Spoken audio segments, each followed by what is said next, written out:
would now like to request Faizan sir to come and address all of us.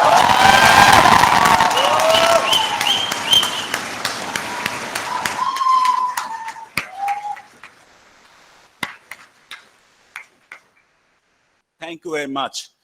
Yesterday, many people on campus were getting sentimental. Some of them were crying. I was most composed because I have seen such changeovers in my life. No one is inevitable. An institution is definitely bigger than an individual. And I'm sure that you may get a better person to lead you. But this morning, you people are making me cry. And that's not a great way to go out of an institution you love. For the rest of my life, I am also a NALSARite without clearing clear.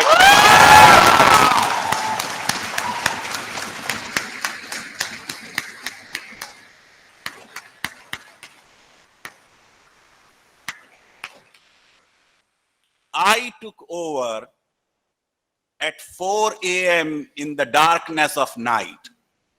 I am going in the broad daylight.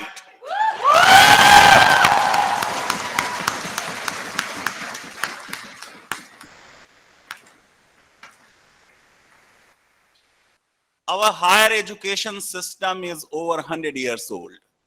You had University of Calcutta in fact at that time, and University of Madras, and University of Bombay, and then University of Punjab.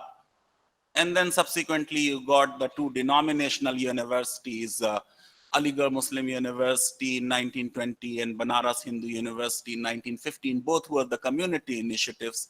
And in my opinion, both were the private enterprise.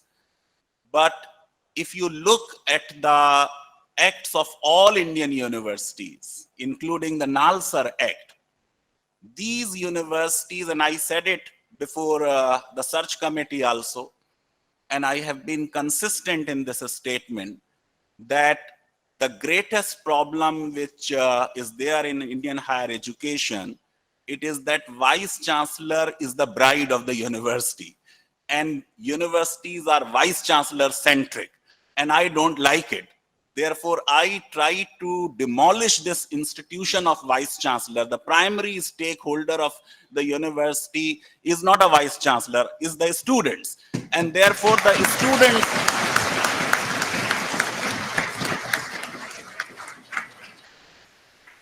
universities, teachers, and non-teaching staff, and the buildings, and the classrooms, and the studio-like classrooms are there for the students, not for anybody else.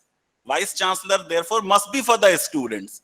And therefore, the transformation and the experiment we made in NALSAR, that we involved students in the governance of the university. I tried my best to take students even to the governing council and the executive council, but that required an amendment, and the amendment could not come through from the assembly. But at least I have a satisfaction that during COVID, at least I was able to persuade powers that be, that at least get the students at least as a special invitee to the academic council. And therefore, there was once an occasion where students did participate in the academic council deliberation. There was a judges committee, an inquiry committee, which has gone into NALSAR. It had pointed out administrative deficiencies, financial improprieties. There have been very, very bad CAG reports indicting us in many, many ways. We had a deficit of 12 crore. Today, after spending so much of money on your big hostels, you had small pigeonhole-like hostels. Now you have hostels which have 150, 180 rooms. You are going to have a state-of-art Olympic-size stadium, for which I have already allocated 5 crore rupees. You have a library which is the best library in the country amongst the national law universities, and we are way ahead in our e-collection, even to Indian Law Institute, because I am the member of the Indian Law Institute library committee also. And the total money they invested in the library, I was there in the last meeting, was some about 24 lakhs or so. And in last 3 years alone, we have invested over 10 crores in the library.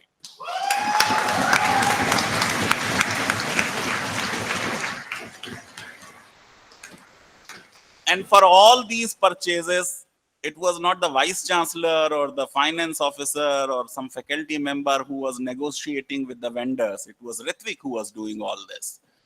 We had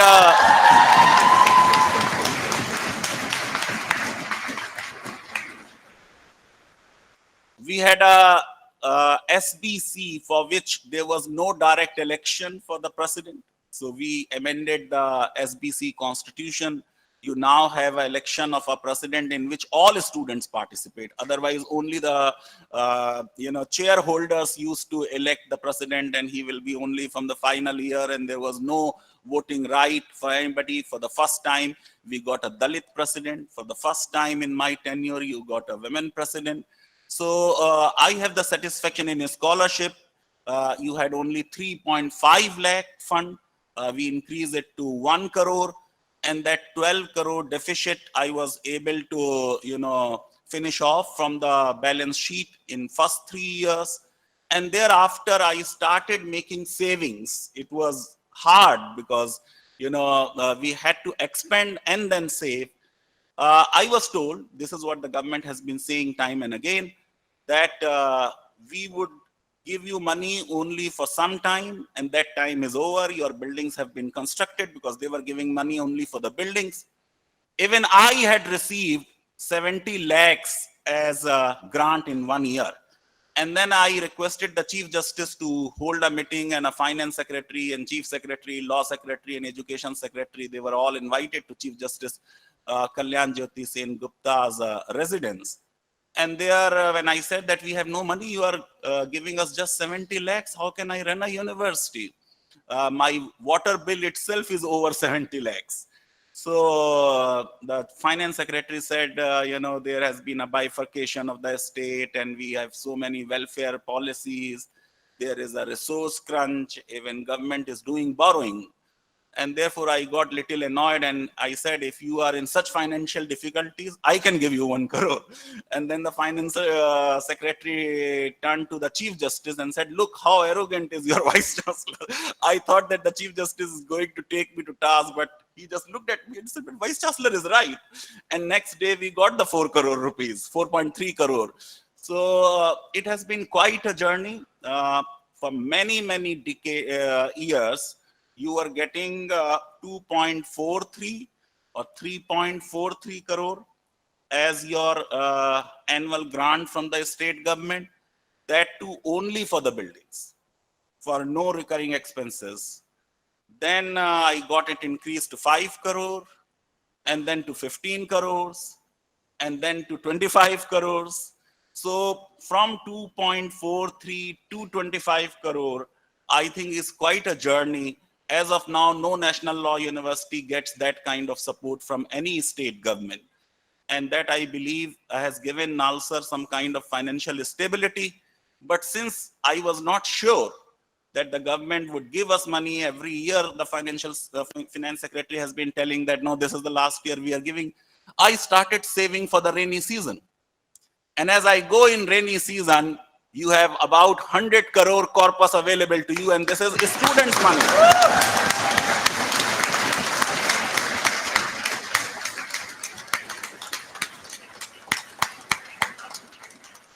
This 100 crore is nobody's grant. It is the money I have saved out of your fee. And therefore, the students have a right over this money.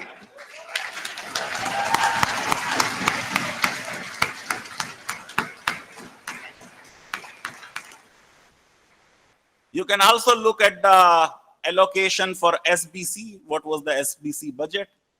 Somewhere around 20-25 lakhs or less, maybe 23. I don't recall exactly. I was not able to lay my hands on the 2012 budget, but that has reached almost 1 crore.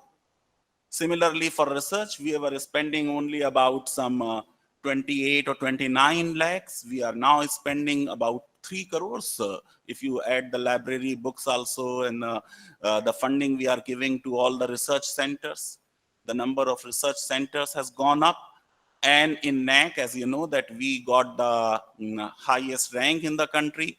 And then UGC and MHRD recognized NALSAR as the category 1 university. There are great national law universities which are not category 1 university. And I believe that this students' overwhelming support and participation sustained me. I was given in 2017 an offer of over 1 crore by Bennett. I refused to go there and continued here. My salary at NALSAR at that point of time was about 1.57 or 67 lakhs. And then after 3 days, I got a call from the top man in Bennett that since you are not coming now, we have decided you nominate our director. So Vivekanandan was sitting with me at that time. I said, Bennett jaoge? He said, bhej dije. And even he was given 90 lakhs. So all kinds of offers are pouring in. When NLS opened up, the students asked me to announce in the open house that I am not going. When NLU Delhi opened up, then again SBC came to me, sir, you won't go there. So I have not gone to NLS. I have not gone to Bennett. I have not gone to NLU Delhi. But more than that, in 2017, my own parent university sought my consent. And in Aligarh, you don't have a search committee. There is an election. And I have a similar kind of support there also. So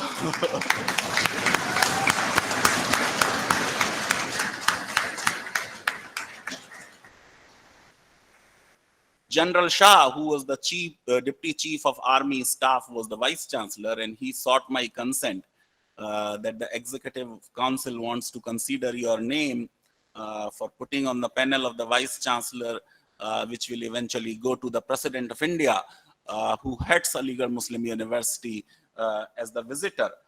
And I declined. I said, no, I am better off in NALSAR.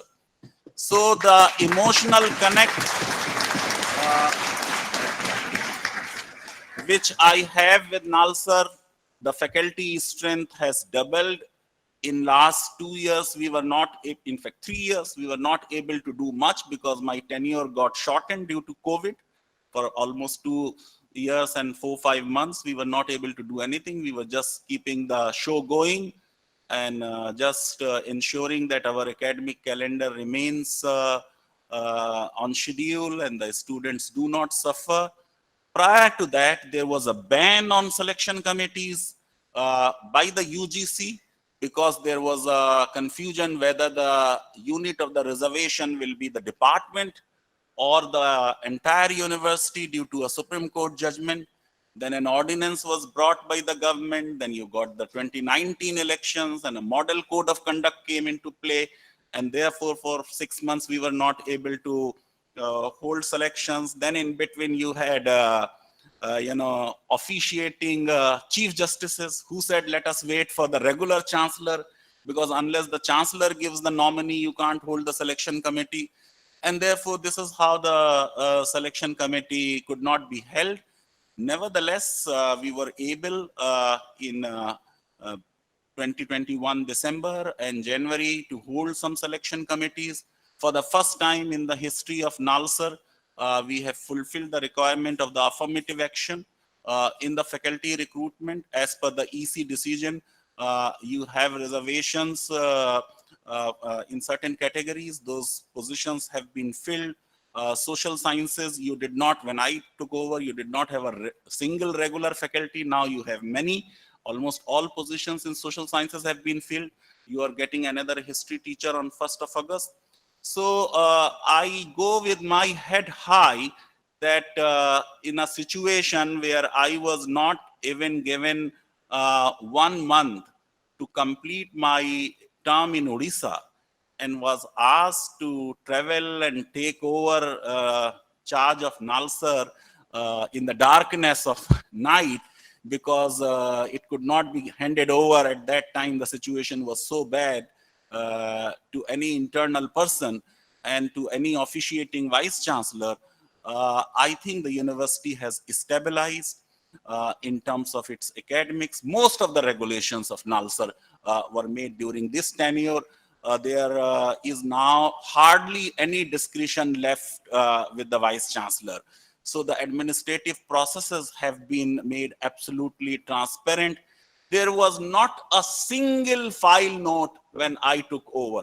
This filing system was not there. There was no green sheet in NALSAR. So the institutional memory was not there. There were vital papers, white papers on which some orders were made, and then those papers were lost. We were able to introduce the filing system, and now there is an institutional memory. And I could do all this because I had the support of the students, support of my faculty members. Professor Dhanda was leading from the front. Whatever I was able to do in NALSAR was largely because of her initiative and her support.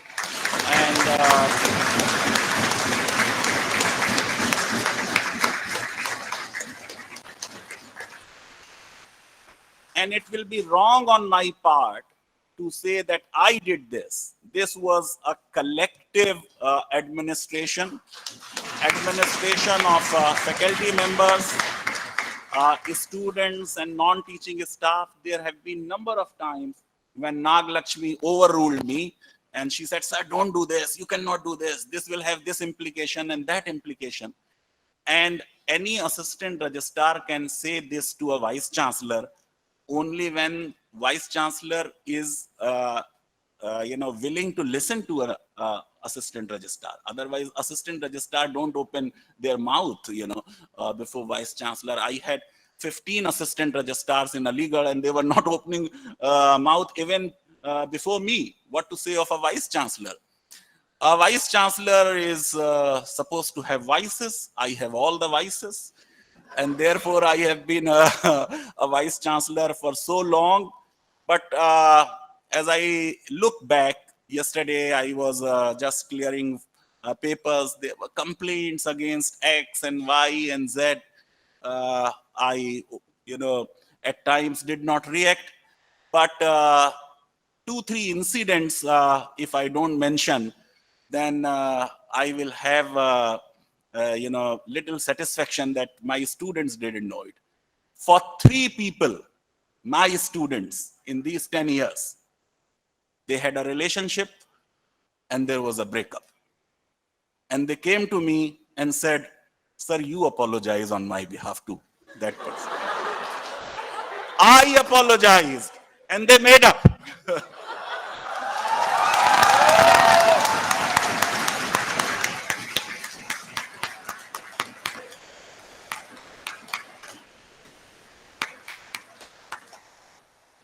I can say it that you will get better vice chancellors, but such an experience would be quite impossible.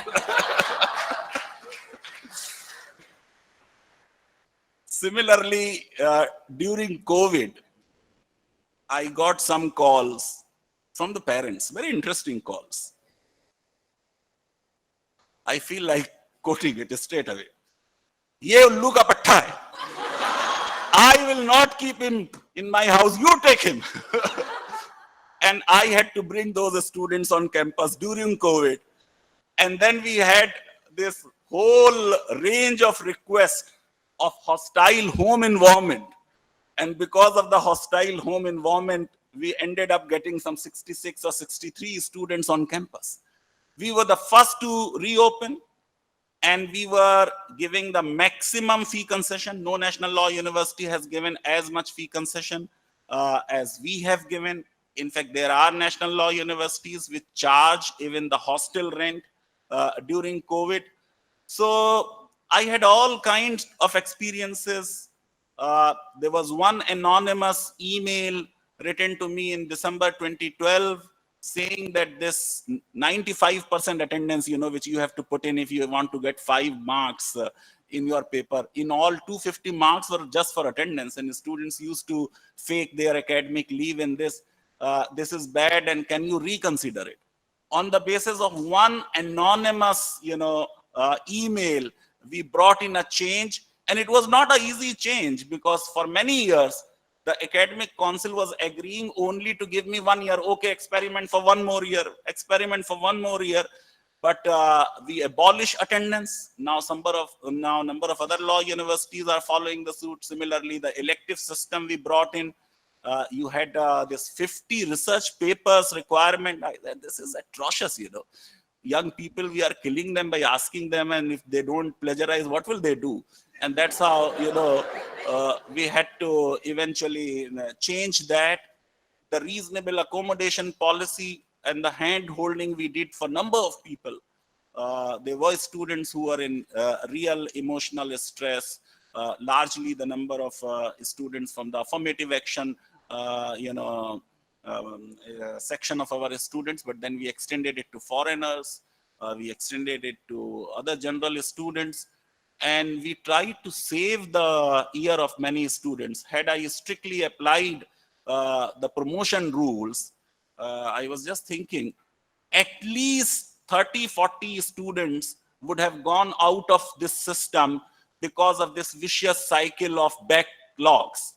We did their hand holding, all of them are well placed now, and that I think gives me immense satisfaction as I walk out of NALSAR. Of course, I didn't get time, you know, to pack up. So I will go to my parent university and then come back and pack up and finally go.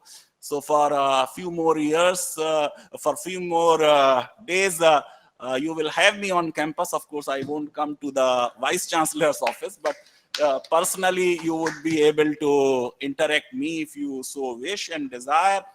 But this is a decade in which NALSAR has gone way ahead of other national law schools.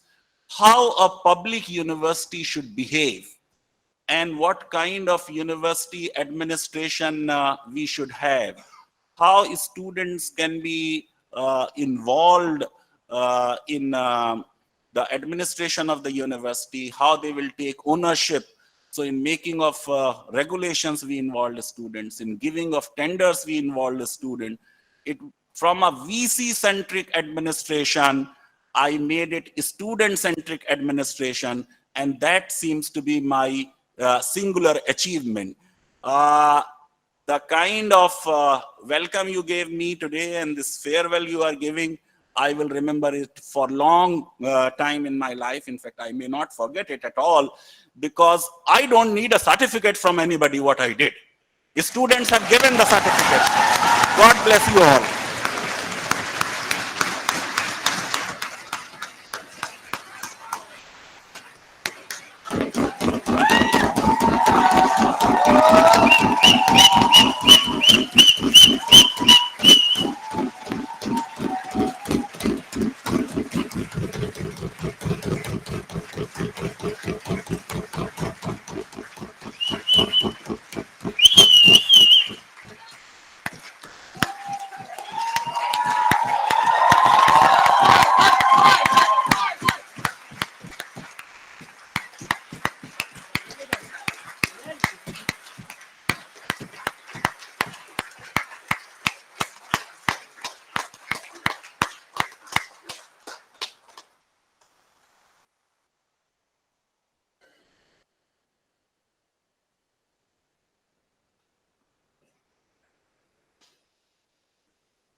Student admitted to first year with 90% disability cannot move out of his house. The mother wrote to number of national law universities, would you be able to accommodate if he conducts classes, attends classes from the home? We had some internal discussion. There was some reservation as usual. And finally, I was able to persuade that we can do it, because we have invested 5.5 crores in new digital smart classrooms. And that student is having a great time already in the first few days of classes. I think His 1 decade of dedication, commitment, and love for us, I would request all of you to please give a standing ovation.